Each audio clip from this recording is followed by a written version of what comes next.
Did you know the date of Jesus' birth might not be what you've been celebrating all these years? The truth is, the month he was born is actually shrouded in mystery. And the most common date we've accepted for centuries could be completely wrong. Stick around, because what you're about to discover could change everything you thought you knew about Christmas. For centuries, December 25th has been celebrated as the day Jesus was born. It's the centerpiece of the Christmas season. Carols, lights, feasts, and family gatherings all centered around this date. But what if the date we've all taken for granted isn't the one that matches up with the reality of history and scripture? Most of us have never questioned this date, but the truth might be more complicated than we think. The celebration of Jesus' birth on December 25th became mainstream in the early centuries of Christianity. By the 4th century, the Roman Empire officially adopted it as the day of Christ's birth. But the question remains, why this specific date? Was it really based on historical facts, or was it influenced by something else? Understanding why December 25th became so widely accepted is the key to unraveling the mystery of when Jesus was actually born. So, let's dive deeper into the origins of this date and how it became entwined with the story of Jesus' birth. It turns out, there might be more to this story than meets the eye. The idea of Jesus being born in the winter months, particularly in December, raises some immediate questions when you really stop to think about it. The Bible itself provides some clues that suggest a winter birth might not line up with the circumstances of the Nativity. For example, the Gospel of Luke tells us that the shepherds were in the fields, watching their flocks by night, when the angel appeared to them to announce Jesus' birth. Now, in the harsh winters of Judea, it would have been extremely unlikely for shepherds to be out in the fields at night. It was simply too cold, and the weather conditions were not ideal for keeping livestock outdoors. In ancient Israel, shepherds would have brought their flocks back into the safety of pens or barns during the colder months, especially during the winter. The idea that the shepherds were out under the stars, watching over their sheep, in late December, doesn't quite fit the reality of the climate and their way of life. This alone casts doubt on the December 25th date. So, why is this detail so important? Because it points to the possibility that Jesus' birth didn't happen in the winter, as we've been told for so long. There's another layer to this puzzle, one that's tied to historical events and customs of the time. And understanding this context might lead us to a more likely season for his birth. Let's explore further and see if we can piece together the truth from the evidence available. The more you dig into the history of December 25th, the more you realize it doesn't have a direct connection to the actual birth of Jesus. Instead, this date was chosen for a much different reason, one that's rooted in ancient pagan traditions. December 25th was already a significant date for many ancient cultures long before Christianity made it a celebration of Christ's birth.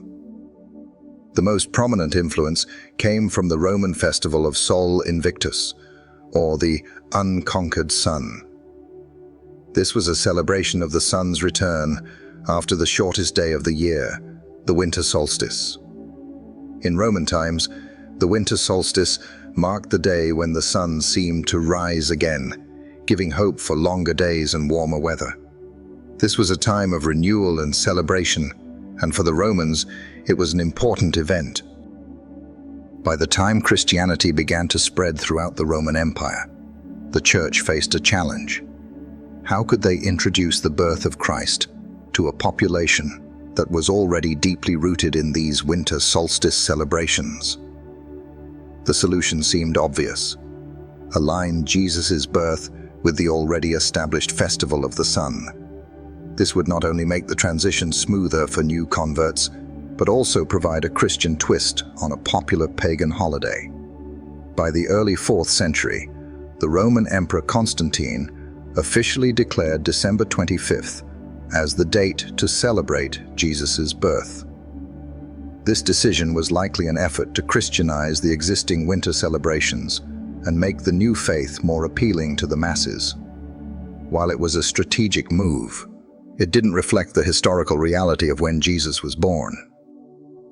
Instead, it aligned the celebration with a time of year already associated with rebirth, light, and hope, the perfect backdrop for the birth of the light of the world. This historical context raises some important questions about the accuracy of December 25th as Jesus' true birth date.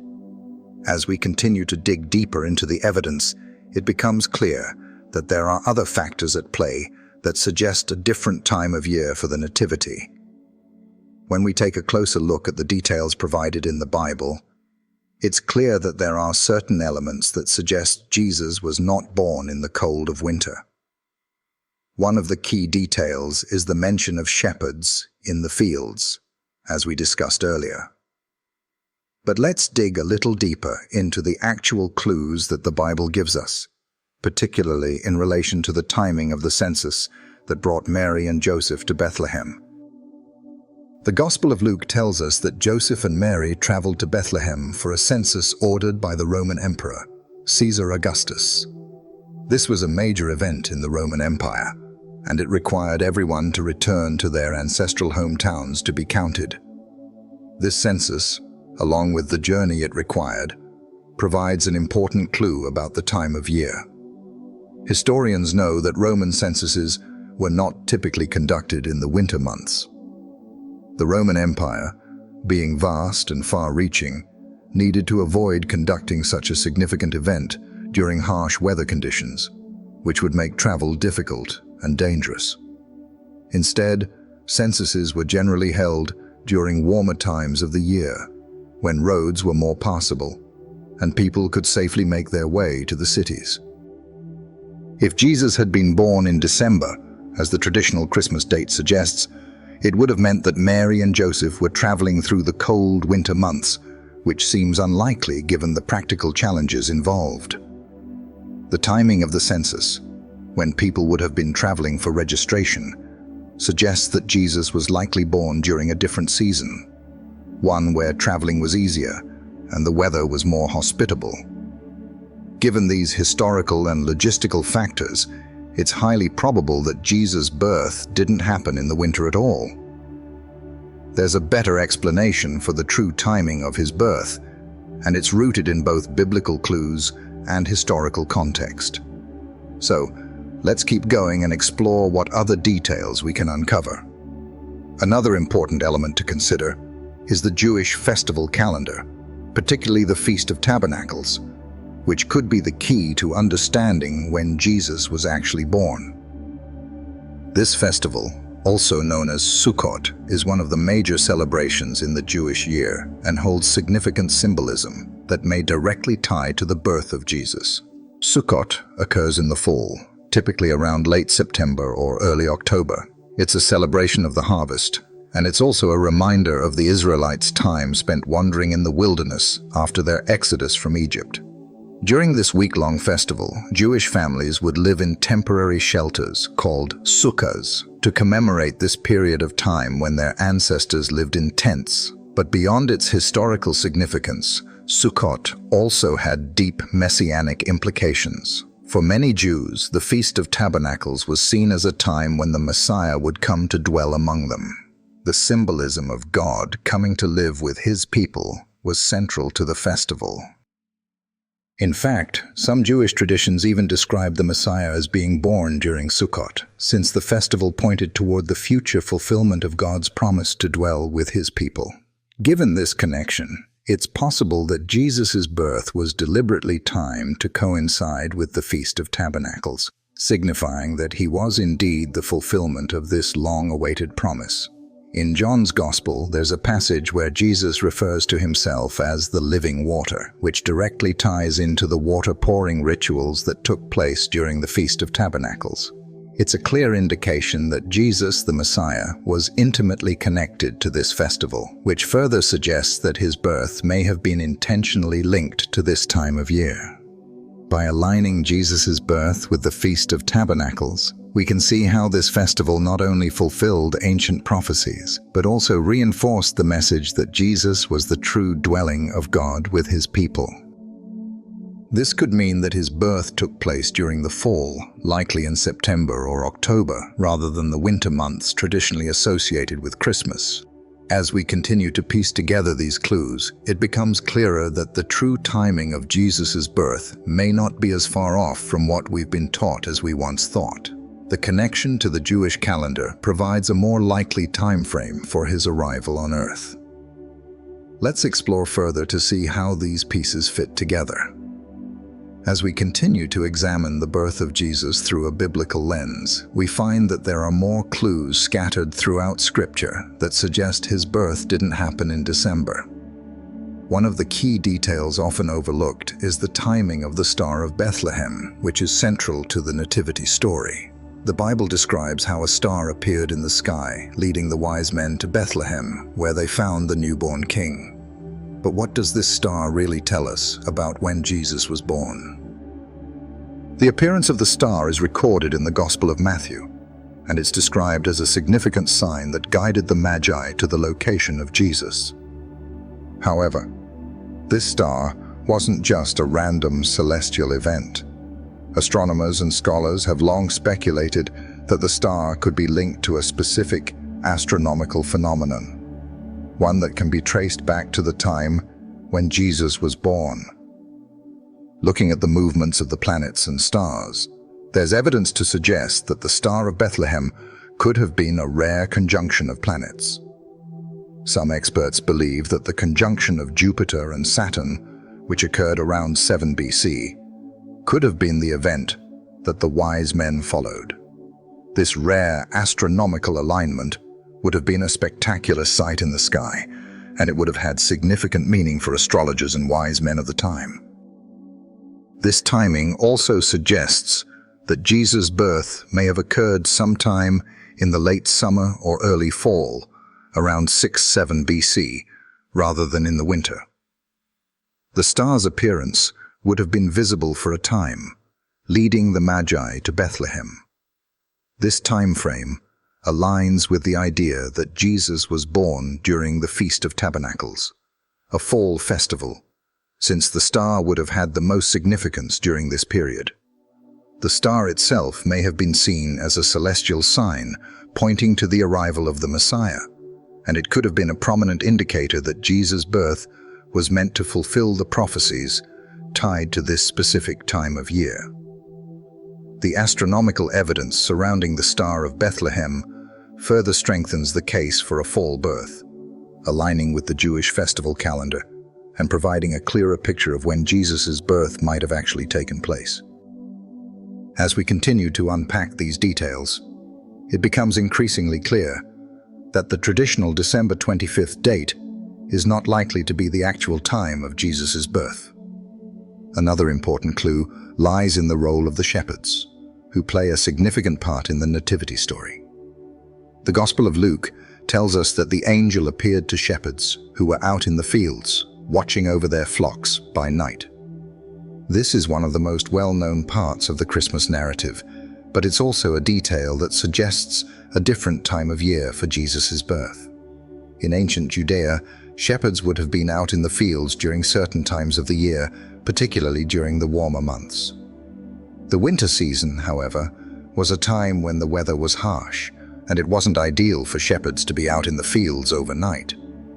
During the cold winter months, shepherds would have kept their flocks inside the safety of pens or enclosures to protect them from the elements. It would have been too risky to have the sheep out in the open fields, exposed to the dangers of winter weather. So why is this significant?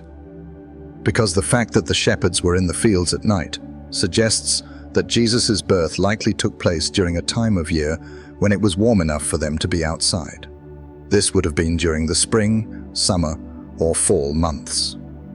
If the shepherds were truly watching their flocks at night, as described in the Gospel, then Jesus' birth could not have occurred in December, when the weather would have made such activity unlikely.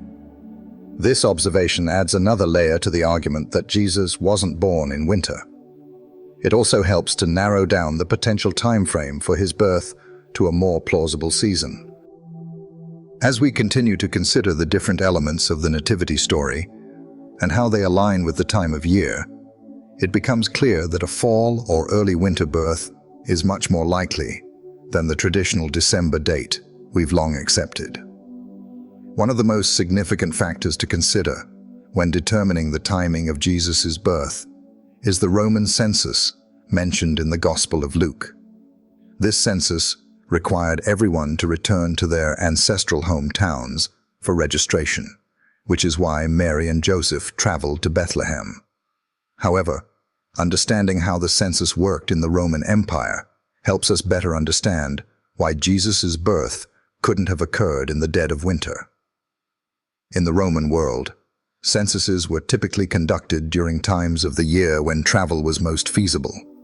The Roman Empire was vast, and requiring people to travel long distances in the harsh winter months would have been both dangerous and impractical.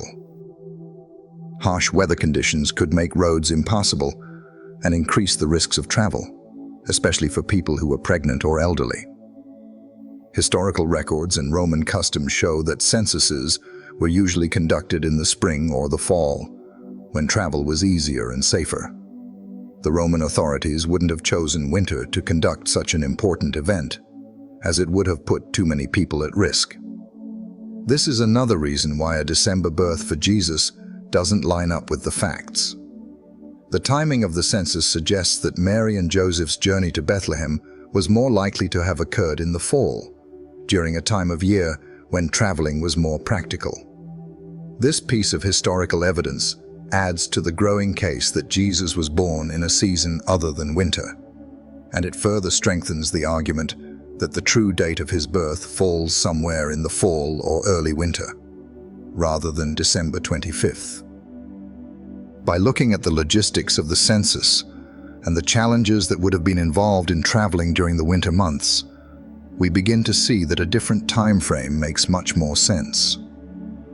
Another significant piece of the puzzle comes from the Jewish Feast of Tabernacles, also known as Sukkot, which offers a strong case for Jesus being born in the fall.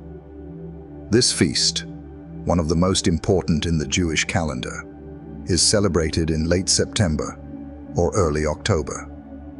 Sukkot commemorates the time when the Israelites lived in temporary shelters during their journey through the wilderness after the Exodus. It was a time of joy, thanksgiving, and remembrance, but it also had a deeper prophetic meaning that ties closely to the birth of Jesus. The Feast of Tabernacles was often seen as a celebration that pointed toward the coming of the Messiah. Jewish traditions held that the Messiah would come to dwell with his people, much like God did during the time of the Exodus when the Israelites dwelt in tents. This theme of God with us is especially relevant when we consider the nativity story. In fact, one of the names given to Jesus in the Gospel of Matthew is Emmanuel, which means God with us. The symbolism of Jesus' birth aligning with Sukkot makes perfect sense, as it emphasizes the idea that the Messiah was coming to dwell among his people, just as the Israelites had experienced God's presence in the past. Additionally, the Gospel of John contains a passage where Jesus refers to himself as the living water, a key element of the water-pouring ceremony that took place during the Feast of Tabernacles. This association with water, which was central to the celebration of Sukkot, further strengthens the possibility that Jesus' birth occurred during this feast. His arrival could be seen as the fulfillment of the promise that God would dwell with his people, bringing living water to a thirsty world. By connecting Jesus' birth to the Feast of Tabernacles, we not only align his birth with a deeply significant Jewish festival, but we also understand the spiritual and prophetic significance of the timing. The birth of Jesus during this time would have been a fulfillment of the long-awaited promise of the Messiah coming to tabernacle with his people, providing them with living water and offering salvation. This ties the season of Jesus' birth directly to the fall, suggesting that his birth likely occurred during the Feast of Tabernacles rather than in December. As we continue to examine the clues surrounding the birth of Jesus, one of the most striking pieces of evidence comes from the Star of Bethlehem. The star is mentioned in the Gospel of Matthew as the celestial sign that guided the wise men from the east to Bethlehem, where they would find the newborn king.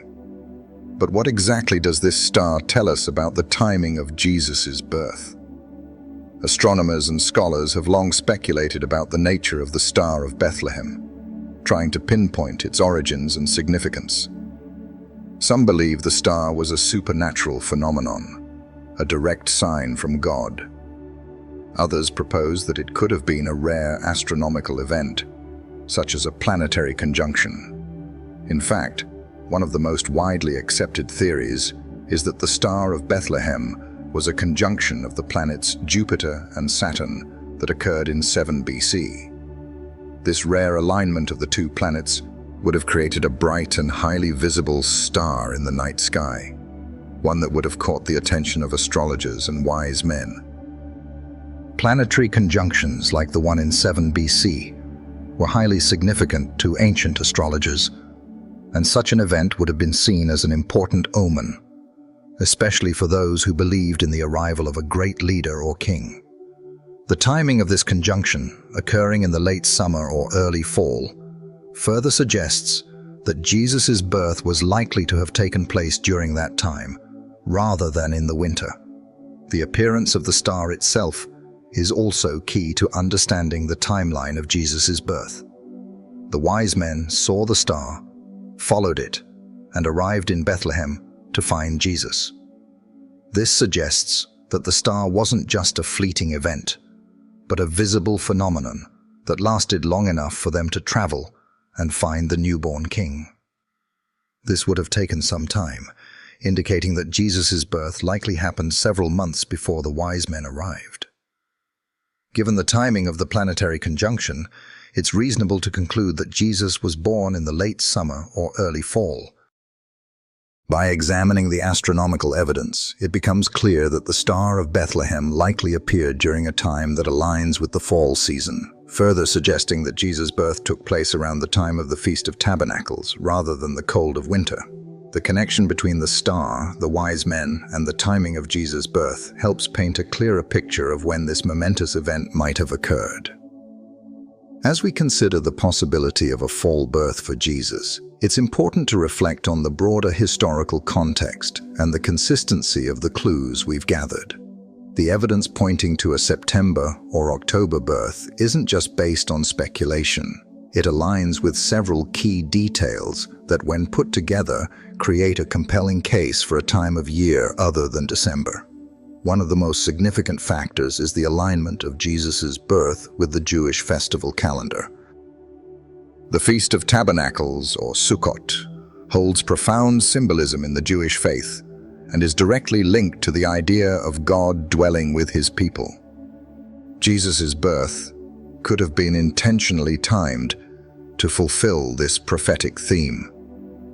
In fact, many scholars believe that the symbolism of God tabernacling among his people was too strong to ignore, and that Jesus' birth during Sukkot would have underscored his role as the Messiah. The timing of the Star of Bethlehem further supports the idea of a fall birth. Astronomical records show that a rare conjunction of planets, which would have been perceived as a significant sign, occurred in 7 BC, around the same time that Jesus' birth would have taken place. This planetary event would have been visible for a period of time, giving the wise men ample opportunity to travel and find the newborn king. If we take this into account, it becomes clear that Jesus' birth likely happened several months before the Magi arrived, further narrowing the time frame to late summer or early fall. Moreover, historical records of the Roman census provide another clue. The idea that a census would have been taken during the winter months seems improbable. The logistical challenges of conducting a census in the harsh winter weather would have been significant, especially for a population that had to travel long distances. Roman censuses were typically conducted during more favorable seasons, such as the spring or fall, when travel was safer and more feasible. This adds another piece of evidence that suggests Jesus' birth occurred during a more temperate time of year, likely in the fall. All of these pieces of evidence, biblical details, historical context, astronomical phenomena, and the Jewish festival calendar, point to a much more likely time frame for Jesus' birth than the traditional December 25th date. The fall season, particularly around the time of the Feast of Tabernacles, seems to align perfectly with the events surrounding Jesus' arrival on earth. As we dig deeper into the scholarly and expert opinions surrounding the date of Jesus' birth, it becomes clear that the December 25th date is largely a result of tradition and not historical accuracy. Many scholars and historians have weighed in on the topic, offering insights that suggest a different time frame for Jesus' birth, one that aligns with the clues we've already uncovered. For example, the renowned scholar Dr. William Thiessen H. Jackson has argued that the birth of Jesus likely occurred in the fall, specifically around the time of the Feast of Tabernacles. His research into ancient Jewish traditions and the significance of this festival suggests that Jesus' birth was intentionally timed to coincide with this important event, fulfilling the messianic prophecies about God coming to dwell with his people. Jackson points out that the Feast of Tabernacles was one of the three major pilgrimage festivals in Judaism, and it's reasonable to assume that the early Christians would have recognized its prophetic significance in relation to Jesus' mission. Similarly, biblical scholar Dr. Michael R. Licona has suggested that the date of Jesus' birth was likely influenced by the timing of the Roman census and the climate of the region. He points out that the Roman Empire generally conducted censuses during the spring or fall, not in the winter, when travel conditions were more dangerous. Licona also emphasizes that the details in the Gospels, including the presence of shepherds in the fields, point to a warmer time of year for Jesus' birth, further reinforcing the idea that it was more likely to have occurred in the fall. Other scholars have delved into the astronomical evidence surrounding the Star of Bethlehem, noting that the rare conjunction of Jupiter and Saturn in 7 BC would have been visible in the night sky for a period of time, making it a plausible marker for the timing of Jesus' birth. This event, coupled with the arrival of the wise men, suggests that Jesus' birth took place sometime in late summer or early fall, rather than in the winter. The consensus among many scholars, therefore, is that Jesus' birth was not in December, but more likely in the fall, around the time of the Feast of Tabernacles. This view not only aligns with the biblical clues and historical evidence, but also reflects a deeper understanding of the significance of Jesus' birth in the context of Jewish tradition and prophecy. As we continue to explore these perspectives, it becomes clear that the traditional December 25th date is more of a symbolic choice than a historical one. Understanding the true timing of Jesus' birth carries more significance than just correcting a date on the calendar.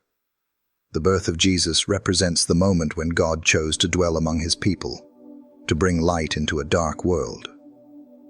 The alignment of his birth with the Feast of Tabernacles not only highlights the fulfillment of prophecy, but also deepens the spiritual meaning of his arrival. By recognizing that Jesus was likely born during this time, we see how his birth was a deliberate act of God, fulfilling his promises to Israel and the world. For Christians, knowing the true timing of Jesus' birth can transform the way we view the Christmas season. While December 25th remains a meaningful and celebrated date, understanding the deeper connection to the fall season enriches our understanding of God's timing and his plans for salvation. The Feast of Tabernacles symbolizes God's presence with his people, and in the birth of Jesus, that symbolism reaches its full meaning. Jesus, as the Emmanuel, or God with us, came to tabernacle among us, bringing salvation and hope. This is a powerful reminder that God's timing is always perfect, even when we may not fully understand it. Additionally, acknowledging the true month of Jesus' birth invites us to explore the rich Jewish roots of the Christian faith. The connection to Jewish feasts and festivals shows us how Jesus' life and ministry were deeply connected to God's unfolding plan throughout history. It highlights how the Old Testament prophecies and traditions were not separate from the New Testament, but were instead fulfilled in Jesus Christ. For those who celebrate Christmas, this knowledge doesn't take away from the joy of the season. Rather, it deepens our appreciation for the incredible story of God coming to earth. Understanding the true context of Jesus' birth enriches our faith, reminding us that he came to fulfill God's promises, to bring light to the darkness, and to offer his presence in our lives. Whether it happened in December or September, the significance of Jesus' birth remains the same. The Savior of the world has come, and that is worth celebrating all year long. If you found this video eye-opening, make sure to check out our next one where we dive deeper into the mysteries of Jesus' life and the truths that have been hidden for centuries. Don't forget to subscribe so you never miss out on more revelations. See you there.